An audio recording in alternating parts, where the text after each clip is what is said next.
Um, so welcome to the first policy session that we'll have today on access policy. Later today, we will also be discussing privacy. I think we're gonna do a slightly watered down version because we got a little bit delayed this morning. But I think that in terms of access discussions, we kind of already got warmed up a little bit with the first exercise. I think it will flow quite naturally.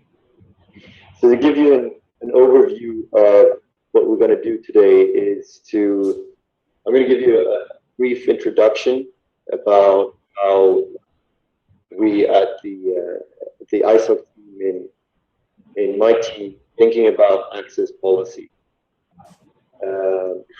Really to set up a kind of a frame how you approach the issue, because a lot of the things that we'll be discussing today are that you guys are very well aware of, are very well skilled in, and probably have some really good policy recommendations on already.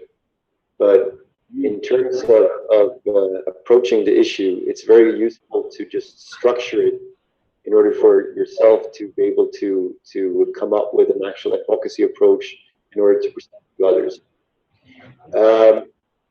So after that brief introduction to kind of get the thinking going, we will have a discussion where you will be divided into, hopefully, I think we can do 4 groups. So it's going to be slightly smaller groups so that we really stimulate the conversation, where you will be given an exercise to identify, each one of you should be bringing a few examples from your home countries of issues, and then the group should select perhaps 2 issues and come up with a kind of plan on how to approach it. And then we're going to have a small presentations of those 4 groups. And then finally, we're going to see how we can move from this meeting that we're having here to actual action plans for the chapters. And that's where we're going to need your help. How do we move from just talking about it today to actually creating something real for the chapters to do together after this meeting is over? We're going to start with thinking a little bit about access policy.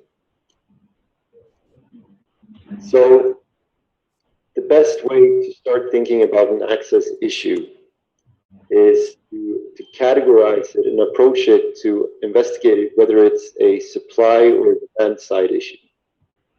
Now, why is this important? Well, it's going to affect who will be the main stakeholders, whether it's a supply issue, whether it's a demand issue. It's going to affect how you develop your strategy in terms of your advocacy. And it's overall a very useful tool because access issues, as I'm sure you guys can testify to, is very much a web of different issues interrelating to each other. So just being able to break it down into components, compartments, is very useful to start with. So we're going to start with a few examples, and this is kind of how you would think about how supply and demand side issues affect access to the internet. So you have a push side, which is promoting the supply of internet. At the same time, you need a pull side to pull the internet out, and that pull side is the demand for the internet. So together, those forces, they're essentially working in the same direction if you get it right. So what that brings is to kind of emphasize the importance that the push side is very important. It's about supplying the infrastructure. It's all of that. But if you really want to move forward, you also have to keep in mind that there should be a pull side. And that is something that I think many policymakers that may not be as aware as you guys are probably don't realize. So to be able to forward a message around it being a push and a pull side is very useful. So we start with a supply side of internet access. Essentially, the common issue is about getting up the infrastructure. It's about improving that infrastructure. It's about optimizing use. So we've talked about the last couple of days. So, for example, extending fiber out to rural areas, classic supply-side issue. You could also have the improvement of current infrastructure. The example of that would be IXPs to improve on what's actually already deployed and kind of optimizing. And then optimizing use, as I describe it in setting, is essentially what you can think of the training of, for example, network operators to both, for example, have the knowledge of whether or not they should be peering or having transit agreement, and also being able to function a reliable network. All of those things are on the supply side of an internet access issue, and they fall under a supply side policy issue. So if you take the example of IXPs, I think most of you are very familiar with what an IXP is, but I'm going to give you a brief recap to what it is. So essentially, an IXP is a connection point in the network that allows data to be exchanged.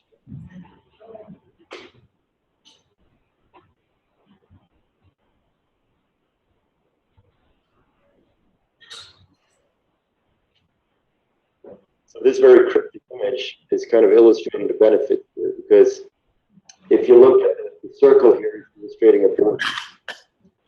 And in the large triangle that goes outside of the border, that data is being sent out, rerouted somewhere else in a different country, maybe even Europe, and then it comes back down.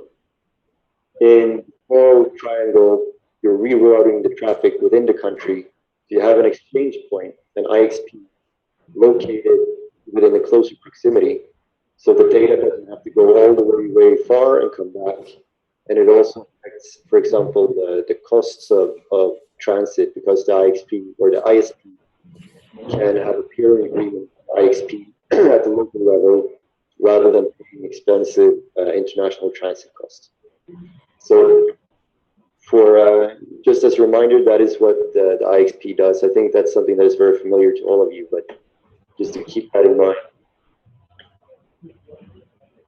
Now, an ISP practice creates pretty impressive results.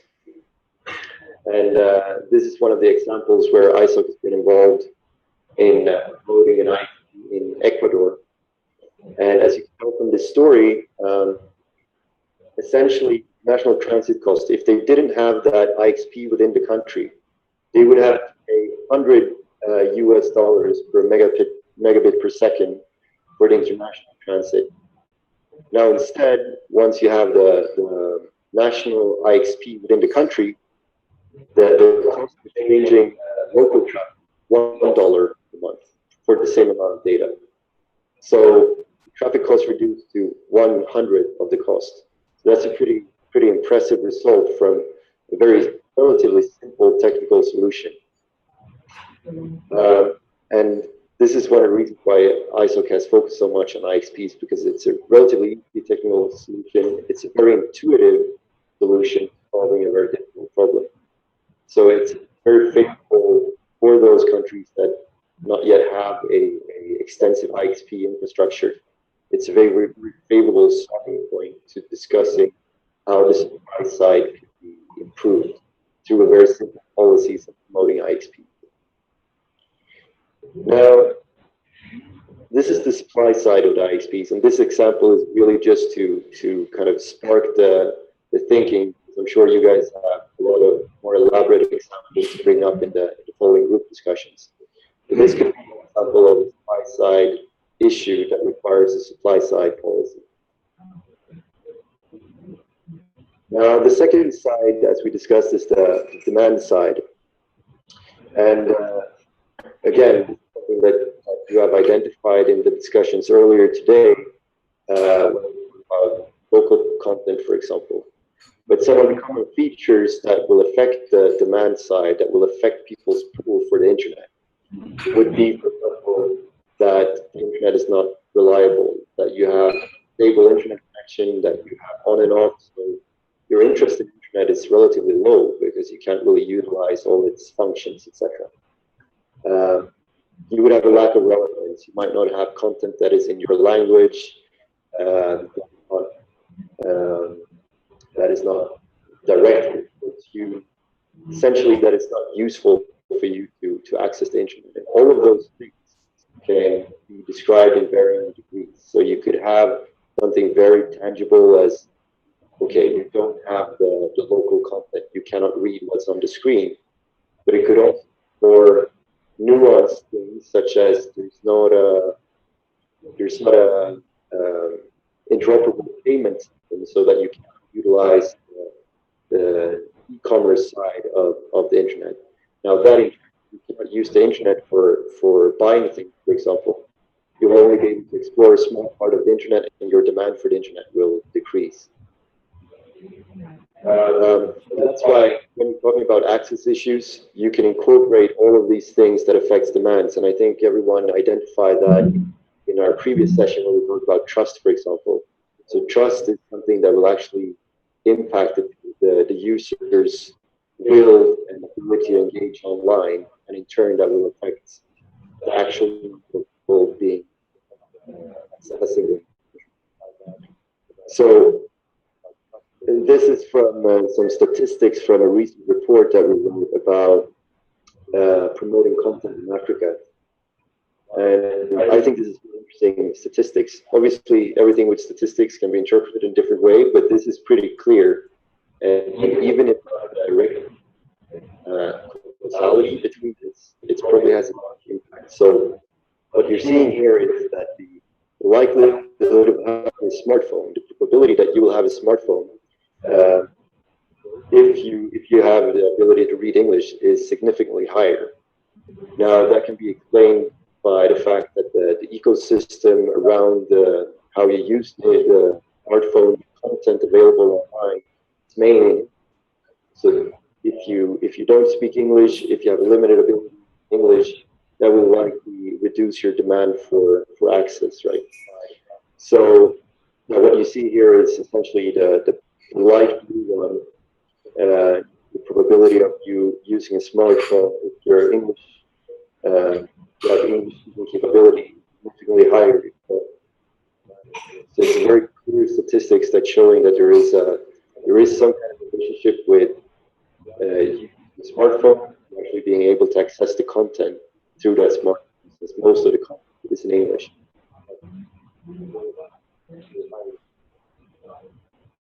Now, the thing with this, and I think this is something that has been pointed to in all the discussions that we've had, is the fact that the reality is mixed.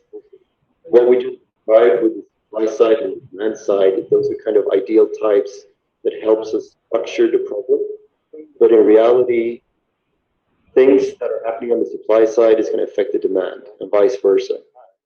And the importance of that is that whenever you're facing what is perhaps at the onset a supply side issue, you could always try to figure out how can I phrase this into demand side issue, because if you're able to rephrase it into demand side issue, you can identify the other stakeholders that are interested in demand side. So I'm going to show you an example of an IXP that was set up in Kenya.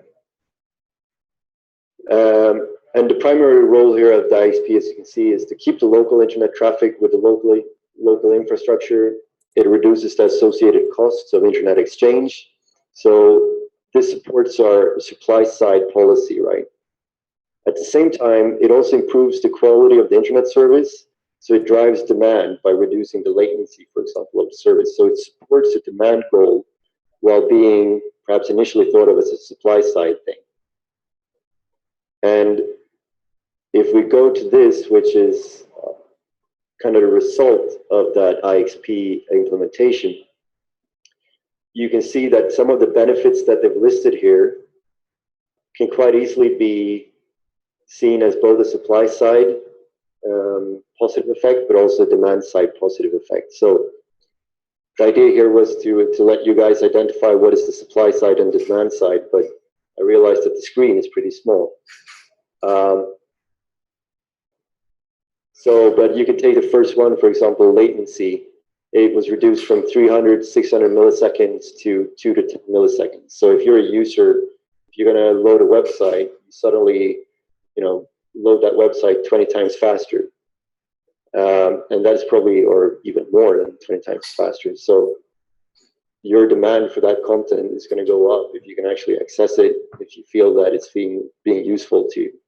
So by simply moving on a supply side issue, in this case, promoting an internet exchange point, you've also promoted your demand side goals, which means that you're able to identify stakeholders that are interested in extending content. They would also be interested in talking about setting up an IXP. It wouldn't only be network operators. The same thing, if you look at e-government, for example, before this one was implemented, taxes were collected manually. One of the impacts a few years down the road, once the internet connectivity has improved, is that revenue can also be connected online. So that is a pretty strong case to bring to a government to say, why would this be interesting for you? Well, it's interesting because now suddenly the users are seeing a new venue through submitting their taxes. You'll be able to increase your tax revenue. It's a content that is relevant for them. So simply by doing the supply side impact on an IXP, you can improve the demand side, you can improve the interests of the government.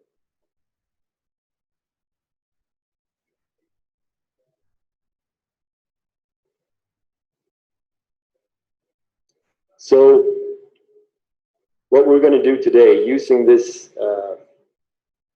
this vocabulary of a supply and a demand side, is that we're going to break out in 4 groups. So one group here, one group here, one group here, one group there, where each of you within that group are going to identify 2 concrete issues from your countries.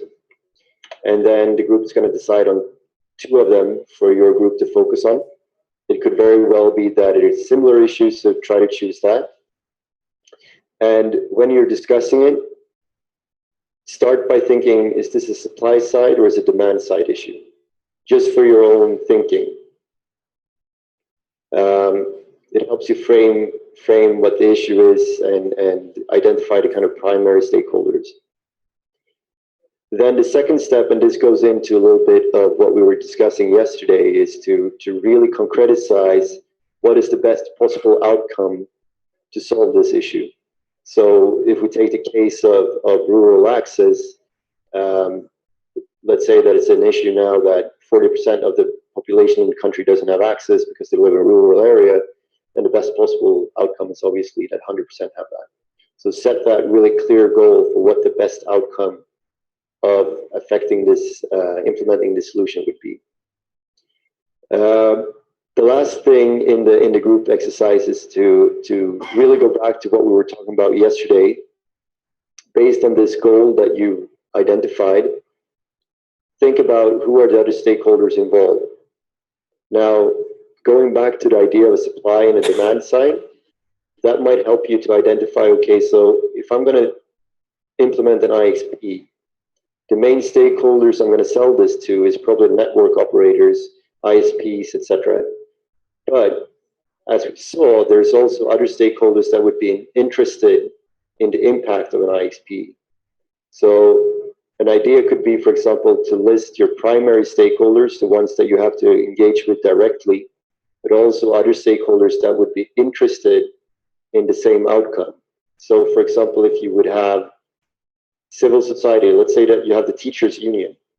The teachers unions are interested in having online courses in remote villages. Now, maybe that is possible to have an improved internet access in remote villages if you implement an IXP. So suddenly you've identified a stakeholder ally that would help you in your advocacy, right? You would have a seemingly uninterested stakeholder, in this case, the teachers union. But if they realize that, okay, if we implement an IXP, that will improve the internet quality of service, so we're also interested in getting this to happen. So they would be an ally with you. You would be able to form a coalition with other stakeholders where you would advocate, for example, a government to implement this policy. So think of it in those kind of primary stakeholders that are really part of the supply side, but also the demand side stakeholders that might be a kind of residual effect of this policy, because they will help you promote whatever you want to do. And lastly, as I was mentioning, I think a lot of the issues that you will identify today has been addressed in one way or another in your different countries.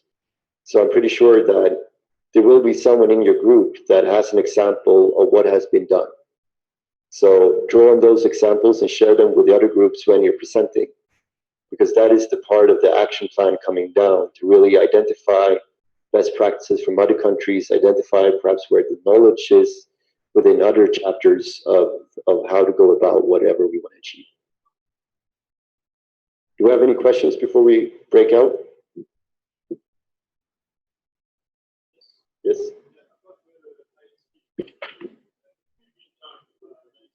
I used the mic, so.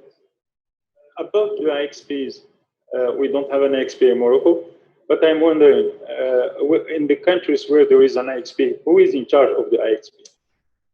So that can differ. If we take the example of Ecuador, if I'm not mistaken, that was a trade association, so it was a coalition of ISPs that went together and made that investment.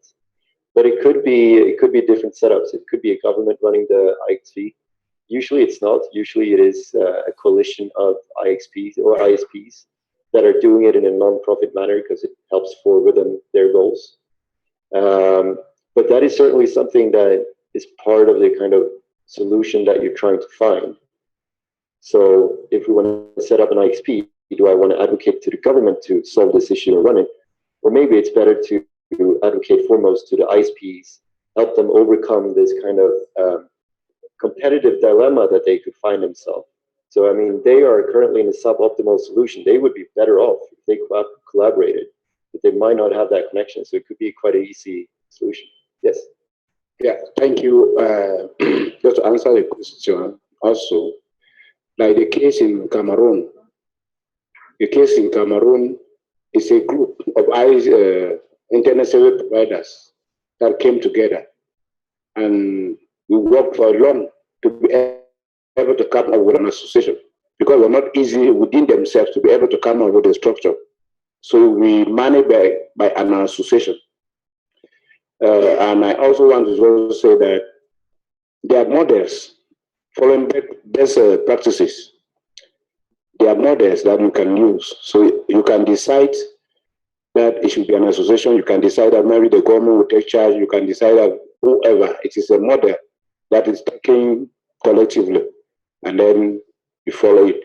Sometimes it's a business model where everybody will come in, and then you choose a particular structure that you can follow.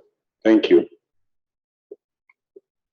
I think that's a good point. And I think it's also adding to a little bit the purpose of the exercise that we did yesterday and earlier today. When you think about the stakeholders involved, it's not necessarily that whenever you want to promote a change, that is the government that is your primary target. It could be, the case that you want to actually bring all the ISPs to the table.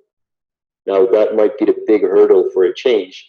Then there could be other issues, that it could be regulatory issues to preventing them to set it up. But the main stakeholders that might have to agree is the ISP. So that's probably where you have to focus your advocacy on. All right.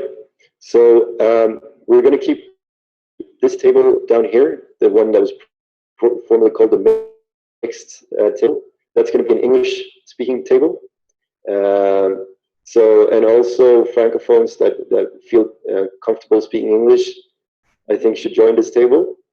And then we will spread out in the other tables to allow for a smooth discussion. I think we can perhaps, if we could keep translations in this table, if francophone would like to join here. So let's do this for 35 to 40 minutes. Do this exercise. You have the instructions on the screen, and after 35-40 minutes we will have all the groups doing a short presentation, and from that we will see what a action plan could look like. All right, Thanks.